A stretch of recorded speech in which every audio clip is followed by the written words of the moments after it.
deixar, tem aqui, ó, do lado da Águida, agradeço. E aí partimos, mas abandonamos a escola bíblica. Até porque na nossa mente ficava a ideia o seguinte: o que adianta tanto conhecimento se não está gerando frutos? Mas ao longo dos anos a gente viu quanto fez falta a escola bíblica, porque muitos cristãos, muitas pessoas vinham se convertendo e depois não tinha um fundamento. E hoje, com essa reformulação da visão, a gente introduz de maneira prática, completamente linkada e vinculada com tudo que está acontecendo no púlpito, a gente consegue trazer o estudo da escola bíblica com um aprofundamento, sem ficar à margem daquilo que a igreja está fluindo no ensino da palavra e também alimentando a vida daqueles que estão chegando com justamente o aprofundamento daquilo que vem no púlpito. Então, a empolgação é muito grande. Eu creio que já está dando certo, amém? E já tendo orado e dado essa primeira explicação, vamos para a mesa, a palavra pregada domingo passado. Eu queria mostrar a imagem do tabernáculo. Vocês devem conhecer, não sei se já viram, mas aqui embaixo há uma descrição de todos os elementos. E ali, ó, no santo lugar, não sei se vocês conseguem ver. Você consegue, não consegue, a gente não consegue apontar, né? Eu precisava daquela caneta laser. Aí, ó, o mouse. Perfeito. Na imagem de baixo aí do tabernáculo, lá atrás do altar, aí. Ali, onde está o mouse, é a cortina que separa o Santíssimo Lugar, onde está a Arca da Aliança. Dentro do Santíssimo Lugar, só a Arca da Aliança. Aqui é chamado do santuário ou o Santo Lugar. A primeira figura depois da cortina é o altar. A segunda imagem é a mesa, que foi pregado domingo passado. Nós temos o candelabro, essa é a mesa, aquela mesa. Volta naquela imagem anterior, Di, por favor. A mesa, ela era feita toda de madeira de acácia, uma madeira rígida, uma madeira meio torta, cheia de marcas, mas era feita de acácia justamente para simbolizar a figura do homem. Um homem, depois do pecado, endurecido, cheio de marcas, cheio de coisas tortas na vida, mas revestido de ouro, que significa a presença de Deus nas nossas vidas, é o que nos dá o valor. Agora vamos para a imagem da mesa em si. A segunda imagem, isso. E a imagem da mesa, ela é dessa forma. Eu vou ler o texto de Êxodo 25, de 23 a 30, quando Deus deu a instrução para Moisés de como deveria ser a mesa. Olha só. Também farás a mesa de madeira de acácia. Terá o comprimento de 2 côvados. Um côvado é aproximadamente meio metro. Então, 2 côvados, 1 metro, a largura de um côvado, ou meio metro, e a altura de 1 côvado e meio. De ouro puro a cobrirás, e lhes farás uma bordadura de ouro ao redor. Mostra outra imagem, Edi, por favor. Ok, as duas estão ok. Também lhes farás moldura ao redor, da largura de 4 dedos, e lhes farás uma bordadura de ouro ao redor da moldura. Também lhe farás 4 argolas de ouro, e porás as argolas nos 4 cantos, como está ali, bem ilustrado. Porás as argolas nos 4 cantos, que estão nos seus 4 pés. Perto da moldura estarão as argolas, como lugares para os varais, para se levar à mesa. Farás, pois, esses varais de madeira de acácia e os cobrirás de ouro, por meio deles se levará à mesa. Também farás os seus pratos, os seus recipientes para incenso e as suas galhetas e as suas taças em que se hão de oferecer libações. De ouro puro os farás.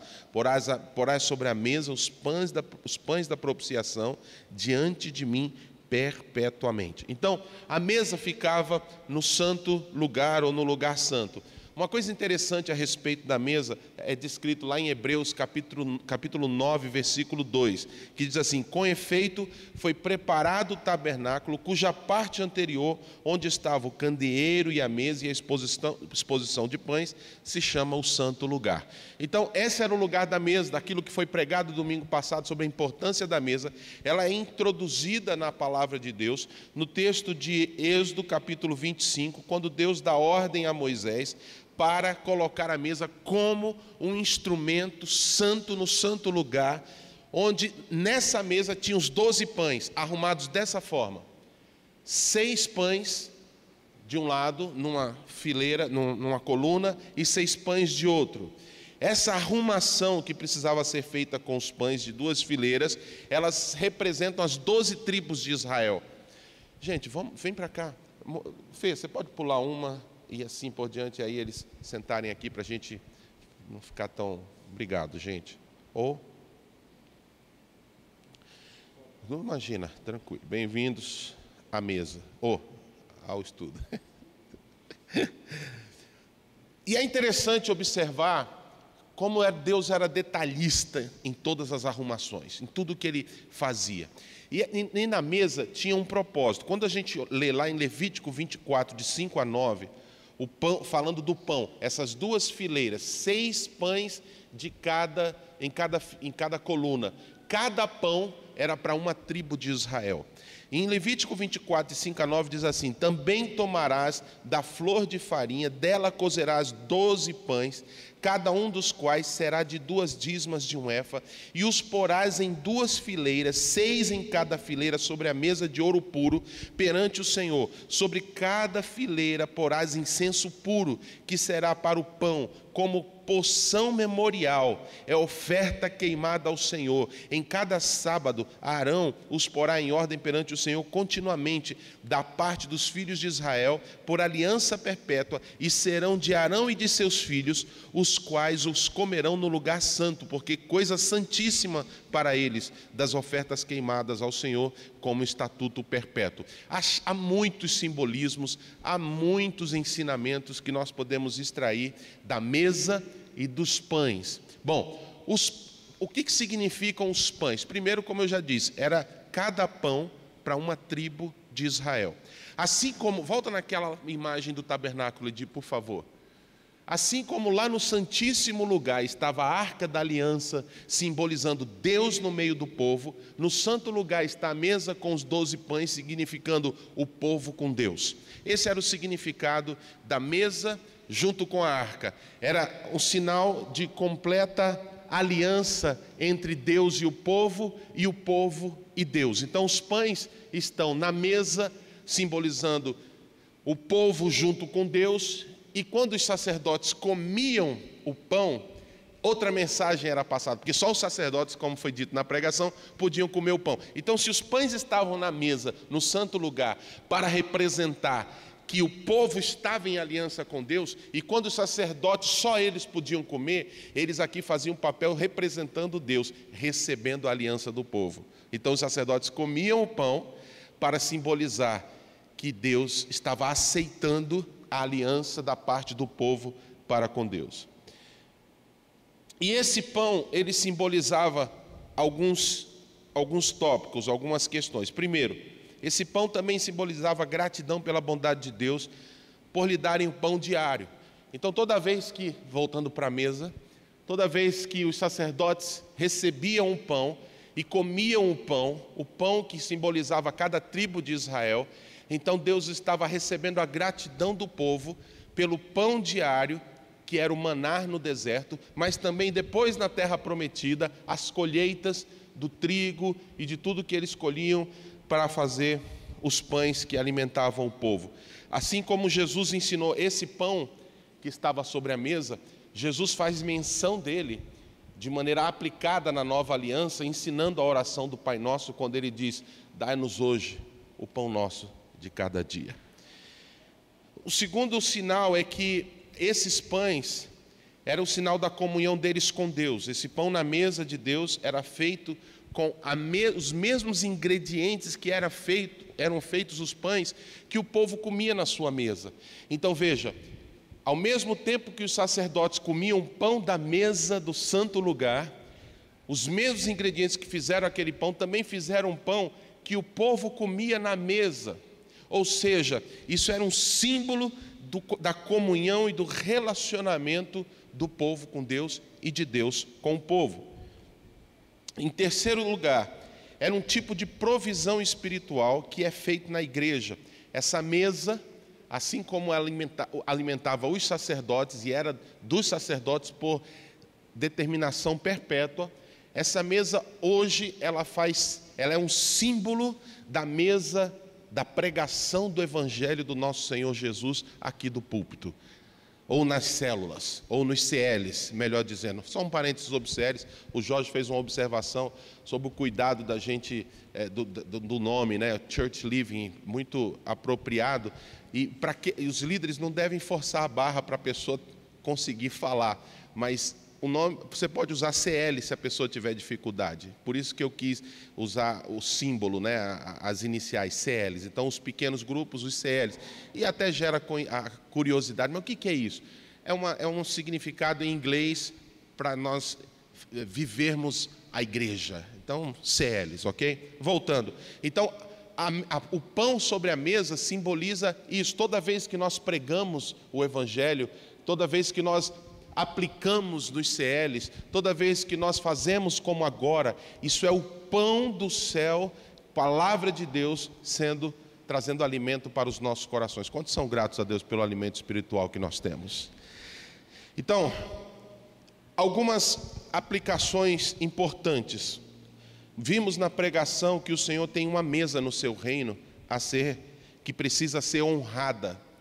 E eu vou usar 2 textos aqui para ilustrar isso.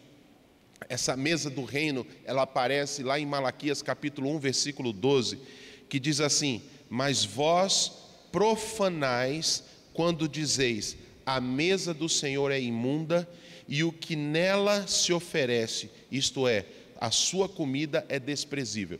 Quando a gente vê nos versículos anteriores, o Senhor está falando que o povo desprezava o nome dele. Olha que coisa forte. Eu vou ler então, para ficar mais forte ainda, Malaquias 1, versículo 11, eu vou ler do versículo 11 e o 12.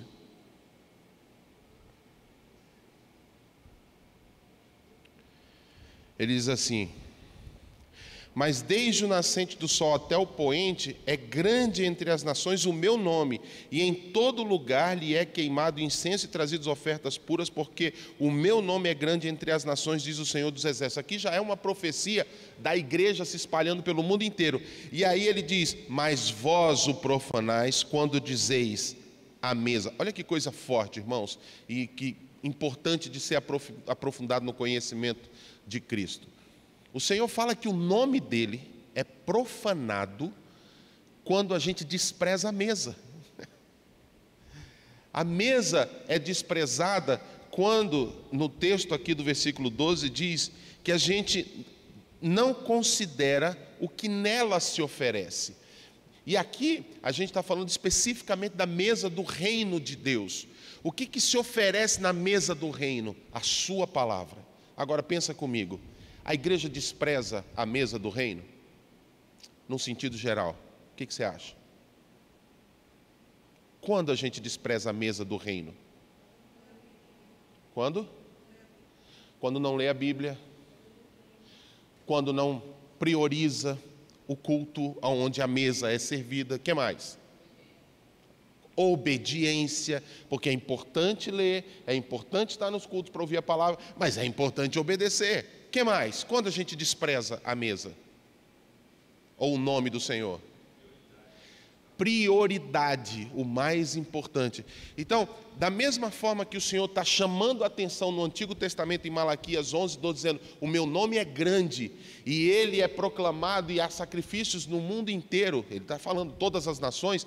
Aí ele fala para Israel o seguinte: mas vocês profanam, dizendo, a mesa do Senhor é imunda, e o que nela se oferece, isso é, sua comida é desprezível. Veja, aonde a mesa é desprezada, aonde a mesa é profanada, quando que a mesa é dita que é imunda? Quando o que tem nela é desprezado.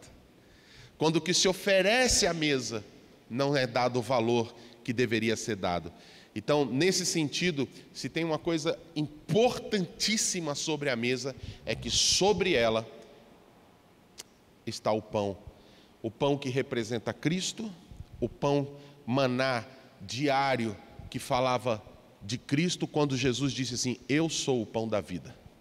Quando Jesus disse no deserto, na tentação, quando o diabo falou: se tu és o Filho de Deus, das 3 tentações que ele fala, transforma essas pedras em pães, se você é filho de Deus, ele falou assim: nem só de pão viverá o homem, mas de toda a palavra que procede da boca de Deus.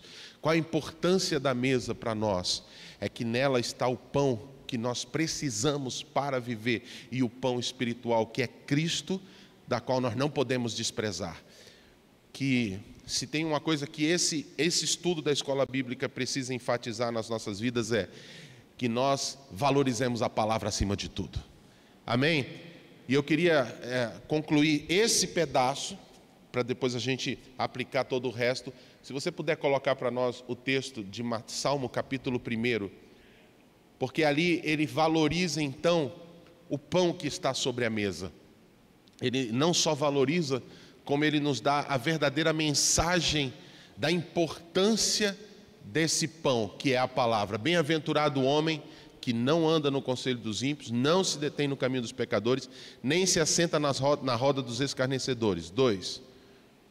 Antes o seu prazer está na lei do Senhor, e na sua lei medita de dia e de noite. Veja, não é só um peso de responsabilidade de priorizar a mesa, sabendo que nela tem o pão, priorizar a palavra, priorizar o aprendizado, a leitura, a obediência, mas acima de tudo, Deus espera que a gente tenha prazer nesse pão, que a gente ame esse pão. Eu profetizo em nome de Jesus que a gente vai viver um tempo de avivamento da palavra de Deus. Não só do púlpito, mas o principal avivamento do descobrir, do descortinar os nossos olhos diante da palavra de Deus. Que esse estudo nos leve a essa compreensão. Eu não posso ser o mesmo depois de entender e receber e renovar os meus votos com o Senhor a respeito dessa palavra, do pão.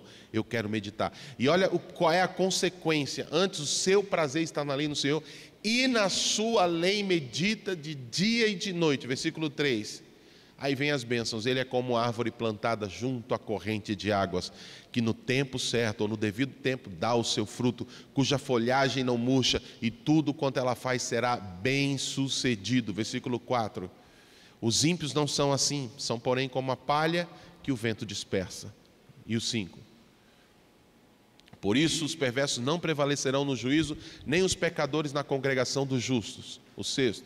Pois o Senhor conhece o caminho dos justos, mas o caminho dos ímpios perecerá. E o 7. Acabou, né? Volta para o 3, por favor. Ele é como a... Vamos dizer juntos? 1, 2, 3 já. Ele é como junto à corrente de águas, que no devido tempo dá o seu fruto, cuja folhagem não murcha, e tudo quanto ele faz será bem sucedido. Seria exagero dizer que para um filho de Deus, a proporção da sua prosperidade está ligada com o tanto que ele prioriza a palavra de Deus? Seria exagero dizer isso? Ou seja, que é proporcional o tanto que você é abençoado com o quanto que você ama a palavra de Deus. Você acha que é um absurdo dizer isso? Não, é o que a palavra de Deus nos diz ali. Aquele que tem prazer na sua lei e nela medita de dia e de noite. Eu gosto quando ele diz que tem prazer na lei, porque não basta eu dizer, Senhor, como eu amo a tua palavra. Eu tenho que mostrar isso lendo de dia e de noite, meditando de dia e de noite. Essa é a mensagem da mesa.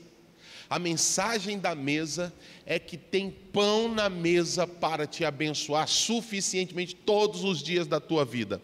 A mensagem da mesa é que na mesa tem pão capaz de te dar vitória para o teu dia a dia, capaz de te fazer prosperar se você comer desse pão diariamente. Então o Senhor tem uma mesa no seu reino que não pode ser desprezada, e em Lucas 22:30 diz: para que comais e bebais a minha mesa no seu reino, no meu reino, e vos assentarei. Ele está falando para os apóstolos, mas eu quero enfatizar isso que Jesus está dizendo: para que comais e bebais a minha mesa no meu reino. Tem uma mesa no reino, e a mesa do reino nada mais é do que a presença de Deus, e nessa presença tem a palavra que nós precisamos para sobreviver. E nessa mesa, a maior expressão no Novo Testamento está na ceia. E eu quero ler 2 textos, vamos para os textos. Primeiro Mateus 26, de 26 a 30. Eu quero colocar aqui para vocês a mesa da ceia de Cristo e depois o aprofundamento que Paulo faz em 1 Coríntios 11 sobre a ceia. Então olha só o que aconteceu lá em Mateus 26. Enquanto comiam, tomou Jesus um pão e abençoando-o partiu e deu aos discípulos, dizendo: tomai, comei, isto é o meu corpo. A seguir tomou um cálice e, tendo dado graças, o deu aos discípulos, dizendo: bebei dele todos, porque isto é o meu sangue, o sangue da nova aliança derramado em favor de muitos para a remissão de pecados. E digo-vos que desta hora em diante não beberei deste fruto da videira até aquele dia em que o hei de beber novo convosco no reino do meu Pai. E o 30. E tendo cantado o hino, saíram para o Monte das Oliveiras. Agora vamos para 1 Coríntios capítulo 11, de 17 em diante. 1 Coríntios capítulo 11. Nisto, porém, que vos prescrevo, não vos louvo, porquanto vos ajuntais não para melhor, e sim para pior. Então, o primeiro aspecto aqui, porque eu vou usar o texto de Paulo, porque Paulo aplica para a realidade da igreja local a ceia de Cristo. E o que significa a mesa? Quando a gente põe a mesa, puxa aquela mesa, enfeita a mesa, arruma a mesa, que é bíblica a arrumação. Deus mandou os sacerdotes arrumarem. Então a gente arruma a mesa, põe o pão e põe o cálice. O que isso quer dizer? Detalhe, né? Vocês viram na foto que tinha lá a taça e o pão. Então, desde o Antigo Testamento, toda a orientação de Deus sobre a mesa no meio do povo. Agora vamos lá. No versículo 17, Paulo começa falando sobre a ceia, repreendendo a igreja de Coríntios, dizendo que aquele ajuntamento, aquele momento da ceia, que era um pouco diferente do que a gente faz, porque a gente faz totalmente de forma simbólica, mas naquele tempo eles faziam mesmo uma refeição com a igreja, e todos comiam, cada um levava uma coisa. Quem sabe um dia a gente não pode fazer, nem que seja uma vez a cada temporada, uma ceia dessa, cada um traz uma coisa e a gente faz um festão para celebrar essa comunhão. Mas olha qual era o problema da ceia, versículo 18. Porque antes de tudo estou informado a haver divisões entre vós, quando vos reunis na igreja, e eu em parte o creio. Bom, primeira coisa, nesse aprofundamento sobre a mesa é um símbolo de unidade da igreja. A mesa é um símbolo. Quando a gente vai fazer a ceia, a gente está valorizando a comunhão que há entre nós. Como é importante a gente ter a aliança. E não pode haver divisão. E divisão não acontece do nada. Divisão começa com fofoca. Divisão começa com falar mal um do outro. Divisão começa quando eu aceito setas de desentendimento no meu coração e eu já não olho o meu irmão da mesma forma. Então Paulo está advertindo no versículo 18 sobre a ceia, de haver divisões entre nós. Por que ele está falando isso? Porque a mesa, como nós falamos lá, é um símbolo da comunhão. Era um pão para cada tribo, que todos juntos estavam sobre a mesa, significando a importância da comunhão em Cristo, e nós não podemos desprezar isso, de maneira que, ao participarmos da mesa, é uma coisa que a gente não temos tempo durante a ceia para fazer, e estou feliz de poder falar isso para parte da igreja. Toda vez que nós nos ajuntamos em volta da mesa, nós temos que ter em mente a importância da nossa união com Deus e uns com os outros. Até porque apóstolo João disse que se eu falo que amo a Deus e não amo meu irmão, eu sou mentiroso. Então, eu estou valorizando, eu pretendo nas próximas ceias enfatizar mais isso, ter tempo para a gente ter comunhão. Vou trabalhar para que no culto de ceia a gente tenha uma palavra mais objetiva, tem um pouco menos de tempo, um louvor, um pouco menos de tempo, e a nossa ceia vai ter mais tempo, para a gente ter comunhão, para a gente ter momentos de orar juntos, para a gente realmente gerar esse ambiente. Você queria falar, William? Amém? Quantos acham que procede? Glória a Deus. Aí no versículo 19: porque até mesmo importa que haja partidos entre vós, para que também os aprovados se tornem conhecidos em vosso meio. Agora Paulo está explicando, com referência à mesa, de que são nesses momentos de valorização da comunhão que a gente vai saber quem são os aprovados e quem não é aprovado. Quem são aqueles que no nosso meio estão ali, mas não têm a mesma aliança, o mesmo compromisso, a mesma firmeza em Cristo. E eu acho interessante porque a mesa é um elemento divino de exposição da verdade. Ela promove a exposição daqueles que estão em ordem na sua vida, daqueles que não estão em ordem. Quando a gente senta à mesa em casa, a gente muitas vezes percebe quem está de bico, quem está chateado, quem está emburrado, quem está legal, quem está de boa. A mesa do Senhor, como o apóstolo Paulo está ensinando, toda vez que a gente monta aqui, primeiro é para a gente entender a importância da nossa comunhão e aliança. Segundo, para que a gente saiba se estamos ou não aprovados. E isso precisa de uma autoanálise. E a gente vai falar, o apóstolo Paulo vai falar sobre isso. Vamos para o versículo 20. Quando, pois, os reunis no mesmo lugar, não é a ceia do Senhor que comeis, na sequência. Sabe por quê? Porque ao comerdes, cada um toma antecipadamente a sua própria ceia, e há quem tenha fome, ao passo que há também quem se embriague. Sabe qual é a outra importância da mesa aqui? Como é que eu posso dizer que eu tenho comunhão se eu não estou me importando, ou sequer eu procurei saber se no nosso meio tem gente passando necessidade? Está aqui outra cultura que a gente precisa desenvolver. Criar não só uma cultura de que alguns procurem saber como uns estão, ou os gerentes, ou os pastores, mas que toda a igreja, por causa da consciência da mesa, tenha essa prioridade no seu coração. Como é que nós vamos comer da mesa, que é um símbolo, e nossos corações estão despreocupados, desinteressados em saber se há uma necessidade. Sabe qual é outra coisa que tem que ter na hora da mesa?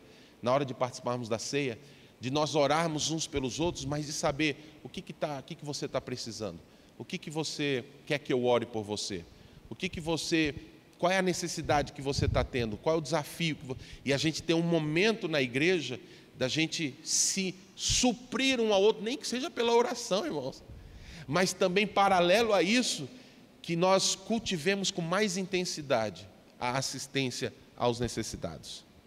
E a gente precisa se preparar, porque a igreja vai multiplicar e vai vir muitos necessitados. Hoje, graças a Deus, a gente vive uma realidade na nossa igreja que eu desconheço se há necessitados, mas vão vir necessitados do básico, mas também nós vamos cuidar da necessidade um do outro, né? Só para praticar um pouquinho, olha para alguém e fala assim: o que eu posso servir você? O que você está precisando?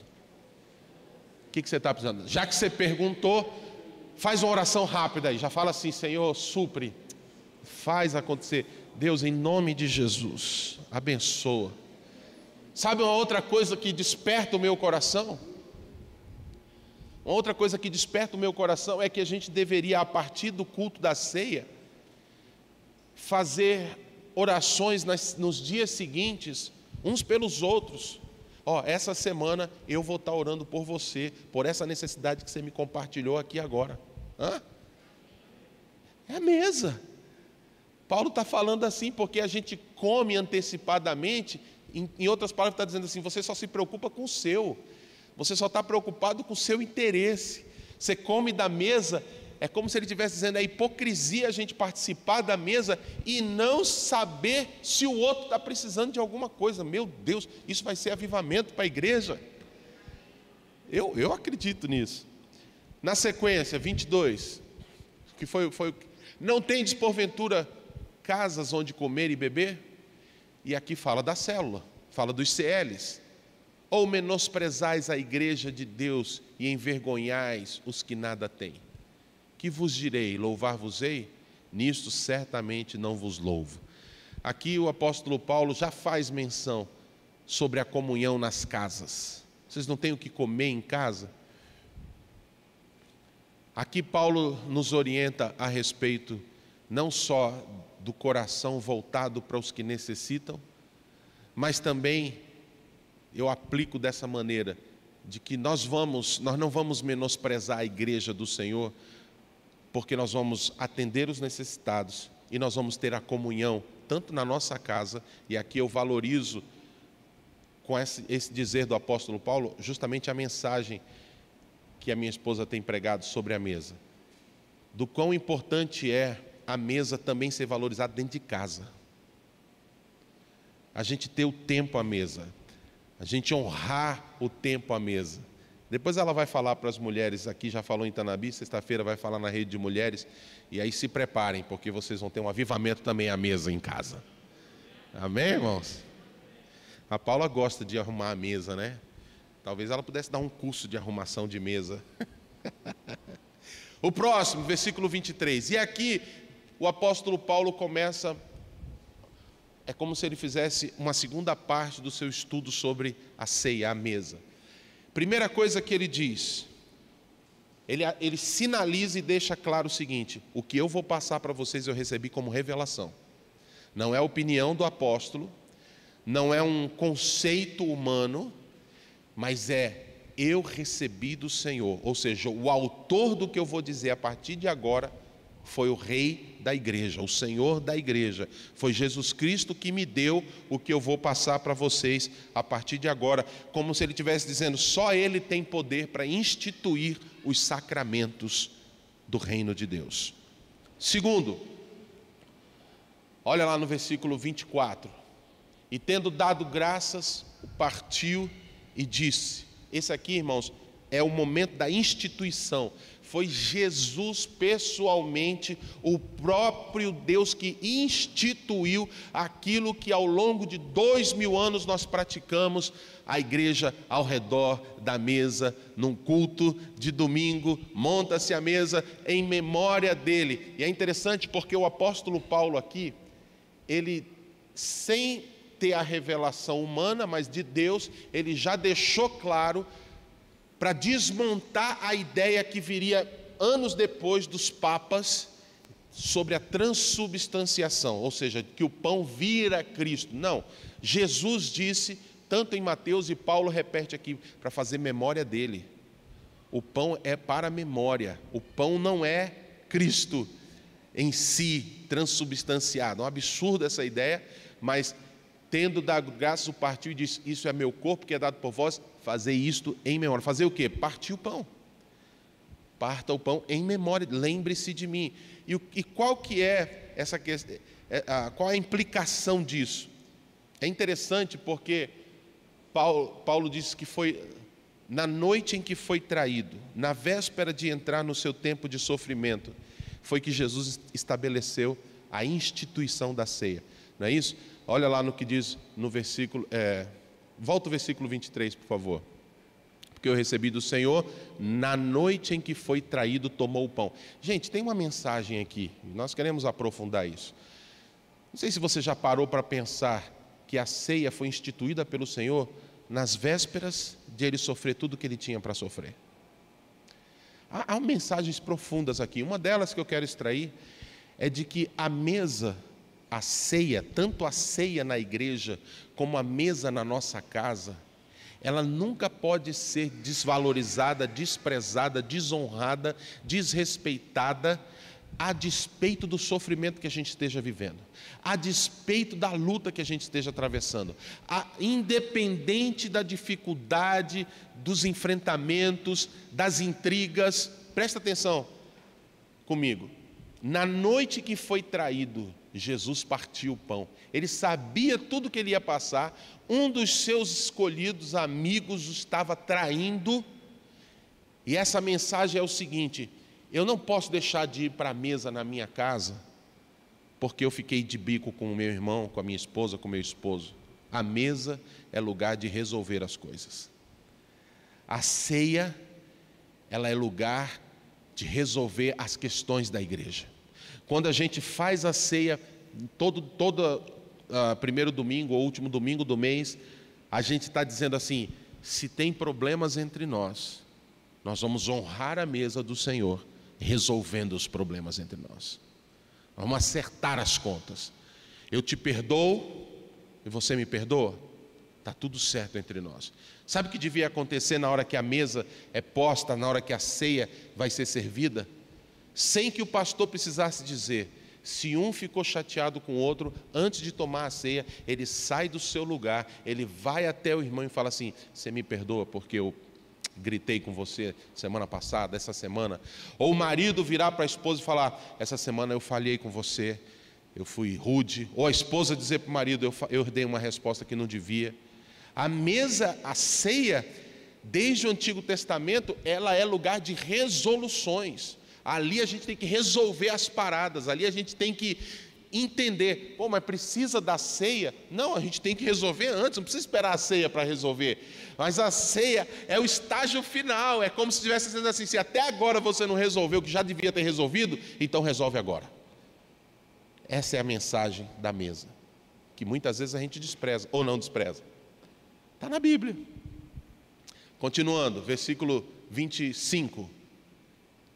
Por semelhante modo, depois de haver ceado, tomou também o cálice, dizendo: este cálice é a nova aliança no meu sangue. Gente, isso aqui, essa declaração de Jesus lá de Mateus 26, que ele falou assim, é para remissão de pecados, e agora o apóstolo Paulo amplia, dizendo assim: gente, isso aqui é a nova aliança. Sabe o que Paulo está dizendo? Quando a gente pega aquele cálice e vai beber, tirando da mesa, que representa o sangue de Cristo, a gente está tomando o cálice em memória do sangue derramado, dizendo o seguinte: toda a lei que não teve poder para me transformar, porque o homem, como Paulo disse na carta aos Romanos, o homem não tem poder pela lei de ser transformado. A lei condena, a lei traz a maldição, porque ela mostra para o homem a sua indignidade, o seu pecado. O homem é impossível de agradar a Deus pela lei. A lei veio para mostrar o pecado do homem. Aí Jesus diz: esse cálice aboliu tudo isso. Esse cálice quebrou a maldição. Esse cálice que é o meu sangue, ele desfez a maldição da lei e remiu você de todos os pecados, te fazendo digno de poder participar da mesa. Aquilo que era só dado aos sacerdotes, porque eles se santificavam para entrar no santuário, para poder tomar da mesa, agora, pelo sangue de Cristo, toda a igreja é redimida. Louvado seja o Senhor, porque nós podemos. É isso que simboliza o cálice. Então nós não podemos menosprezar a mesa, irmãos. Nós não podemos desprezar a compreensão do que significa, no que está na mesa, o pão que é o corpo de Cristo, e o cálice, que é a nova aliança do meu sangue. Fazer isso em memória de mim. Próximo versículo, 26. Já estamos encerrando. Porque todas as vezes que comerdes este pão e beberdes o cálice, anunciais a morte do Senhor até que Ele venha. Ora, se Ele vai voltar é porque Ele ressuscitou. Então, toda vez que nós estamos aqui por 2000 anos, Jesus deixou isso claro, deixou instituído, Ele instituiu. Foi um sacramento que o Senhor determinou. Então Ele instituiu: vocês vão fazer isso em memória de mim. E por 2000 anos a igreja está fazendo. O outro motivo é: nunca se esqueçam da minha morte. A morte que ele estava dizendo que ia acontecer, ainda não tinha acontecido. Eu vou morrer, e vocês vão anunciar, quando vocês comerem e beberem, vocês vão estar dizendo: ele morreu no meu lugar, era para mim, eu tinha que ter morrido, eu merecia ter morrido, porque eu era injusto, mas o justo que não precisava morrer, morreu em meu lugar. Então, Senhor, quando comemos do pão e bebemos desse cálice, que gratidão nós temos. E sabe quando Jesus diz: vocês estão anunciando a morte do Senhor? Ele está falando isso também para gerar em nós um temor que jamais pode ser apagado. um temor que jamais pode ser esvanecido, um temor que jamais pode ser menosprezado, que é o temor de que nós só estamos aqui porque Ele morreu no nosso lugar. O temor da gratidão, o temor do reconhecimento. Eu e você vamos dever eternamente a morte de Cristo. E anunciar isso também tem a ver com, nós não podemos tomar a ceia e não proclamar isso pelo mundo inteiro. A nossa responsabilidade, quem come do pão e bebe da mesa, também está assumindo uma responsabilidade. Eu sou propagador dessa notícia. Ele me ordenou, eu não posso desprezar o anúncio da morte de Cristo. Olha quantos valores muitas vezes a gente deixa morrer porque não temos o estudo ou não valorizamos o aprendizado. No próximo versículo, sim, e também até que Ele venha, ao comermos e bebermos, por isso que muitas igrejas, muitas pessoas dizem Maranata ao comer do pão e do cálice, porque foi ordem do Senhor e do apóstolo Paulo. Vocês anunciam a morte do Senhor até que Ele venha. Jesus vai voltar. Jesus vai voltar, Jesus vai vir nos buscar, a trombeta vai tocar, nós vamos subir. O nosso tempo aqui é limite, nós somos passageiros nessa terra, nós somos estrangeiros, logo o Senhor vai vir redimir definitivamente. E aí não vamos conhecer em parte, vamos conhecer Ele como Ele de fato é. É isso que a mesa simboliza. Por isso, aquele que comer do pão ou beber do cálice do Senhor indignamente, será réu do corpo e do sangue do Senhor. Gente, eu concluo falando esse último aspecto. É por causa dessa compreensão que muitas vezes a gente relegou, não aprofundou. E eu, como pastor, assumo minha responsabilidade de não ter feito isso antes. É porque relegamos a importância da mesa e dos elementos que estão sobre ela, que o apóstolo Paulo fala o seguinte: quem beber indignamente será julgado. Sabe o que isso quer dizer? Quando eu participo da ceia com o coração não resolvido com o meu irmão. Ele vai falar, mas a minha esposa já adiantou aqui. Por isso que muitos adoecem e até morrem. Gente, então vamos lá. Por que não tem acontecido, ou será que tem acontecido?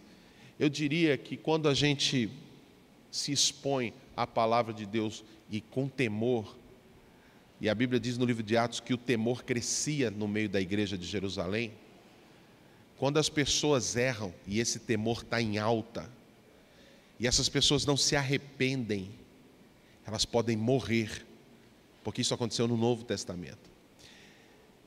Muitas vezes nós não expandimos o Evangelho como deveria ser expandido, porque falta temor da igreja. Temor não é um medo, mas é aquele profundo respeito, valorização e priorização dos elementos do reino. E se o Senhor disse, há uma mesa no meu reino para vocês comerem, e essa mesa física que é a ceia é o símbolo e representa essa mesa que tem no reino, que é comer da palavra de Deus, então nós temos que ter todo o temor, porque, gente, não vamos mais participar da ceia de qualquer jeito. Não vamos mais permitir que os nossos corações fiquem alheios diante da mesa. E da minha parte eu assumo o compromisso com o Senhor e com vocês, de que nenhuma ceia mais será feita sem tempo para pontuar, não vai ser uma outra pregação, mas nós vamos falar da importância. Irmãos, se tem gente com problema aqui, resolva. E outra coisa, a ceia não pode ser um momento em que você diz assim, eu não vou participar porque eu não estou legal. Vamos ao momento de confissão, quem já fez isso? Algumas pessoas. Gente, eu preciso advertir vocês. Isso é pecado. Não participar da mesa porque não está legal é simplesmente uma declaração de você estar dizendo assim, eu sei que eu estou errado e eu não vou resolver. É uma declaração assim. Pastor, mas não fui eu que briguei, foi o outro que brigou comigo. Eu estou mal porque o outro brigou comigo. E se o outro não está aqui para você resolver, dobre o seu joelho, ou incline a sua cabeça, incline seu coração e diga: Deus, eu estou com um problema sério com fulano, com o marido, com a esposa, com o filho, com o pai, com um amigo, com o patrão, e ele não está aqui, eu não tenho como resolver isso agora pessoalmente, mas eu assumo o compromisso de resolver isso com a pessoa assim que eu tiver a primeira oportunidade, porque eu não posso deixar de participar da mesa.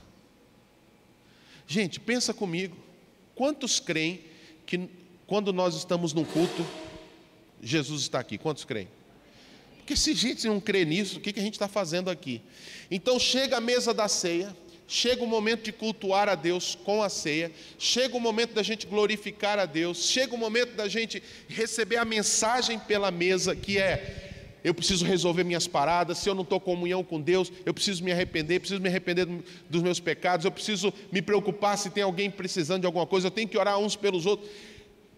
A mensagem da redenção, o sangue de Cristo, a nova aliança, que me fez digno de comer mesmo com todos os meus erros e pecados, Ele me perdoou. Como é que eu posso, diante de um momento glorioso desse, que Jesus está presente no nosso meio, à mesa, chamando a gente, queridos filhos, venham participar, e você está na cadeira e diz assim, ó,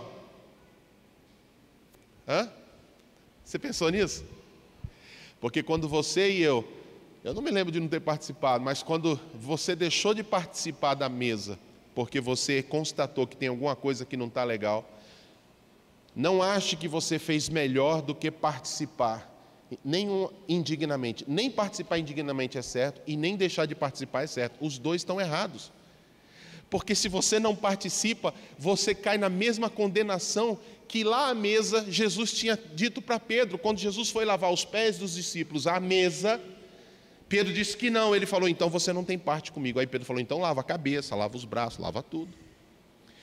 Não participar da mesa porque reconhece que tem pecado é afirmar diante do Senhor: eu estou em pecado e vou continuar em pecado. É o verdadeiro convidado de Mateus 22, que não quis vestir as vestes porque o seu orgulho foi maior. Então que fique registrado no seu coração, e a partir de hoje você é indesculpável diante do Senhor, porque você recebeu a instrução diante da mesa. É lógico que ninguém aqui, nós não estamos falando isso para adorar a mesa, eu estou deixando claro aqui, é em memória de Cristo, mas o que simboliza, porque a mesa é lugar de aliança com Deus e com os outros. Então quando tiver a mesa, e outra coisa, nós damos os elementos para os nossos filhos, mas isso não deve ser feito sem orientação. E eu vejo uma mensagem linda aqui, quando o pai e a mãe inclinam para falar para o filho: sabe o que é isso? É que a gente pecou e não podia sequer estar aqui, mas Jesus resolveu isso morrendo na cruz, e agora a gente vai agradecer a Ele, comendo o pão, bebendo do cálice, lembrando dele. Todas as vezes a gente tem que falar isso para os nossos filhos pequenos, todas, até que eles repitam isso decoradamente, porque é isso que a Bíblia diz, que nós devemos ensinar às vindouras gerações, e eles vão ensinar aos seus netos, e vão ensinar aos seus bisnetos, e a sua geração será uma bênção. Amém, irmãos? Essa foi a nossa escola bíblica de hoje. Obrigado ao Senhor pela palavra da mesa, obrigado à pastora que foi sensível em ouvir a voz do Senhor e trazer essa palavra, e por esse momento que o Senhor nos concedeu de poder compartilhar. Eu queria que a gente orasse antes de dar início. Quem chegou agora, a gente está terminando a escola bíblica, que começa às 9, vocês estão convidados, tá bom? Se quiserem, fiquem, vai ser um prazer. Vamos orar? Obrigado, Espírito Santo, por esse momento tão lindo. Te pedimos perdão como igreja quando desprezamos a Tua mesa, não valorizando, não priorizando, não aprendendo o que deveria ter sido aprendido, não praticando o que já sabíamos, mas assumimos como igreja que a partir de hoje isso vai ser diferente. Nós vamos, cada vez que tivermos a chance de estarmos à mesa num culto, nós vamos te honrar, nós vamos te adorar, nós vamos resolver o que tiver errado, nós vamos acertar as nossas vidas, vamos perdoar, liberar o perdão, pedir perdão. Nós vamos nos atentar para a necessidade uns dos outros, para que no nosso meio, como aconteceu no livro de Atos, que não havia necessitados, também não haja entre nós. E assim, abençoa, Senhor, a cada um de nós, o culto que vamos prestar ao Senhor logo mais, em nome de Jesus. Amém. Deus abençoe vocês. Você tem 5 minutos para beber uma água, ir no banheiro, cumprimentar os irmãos.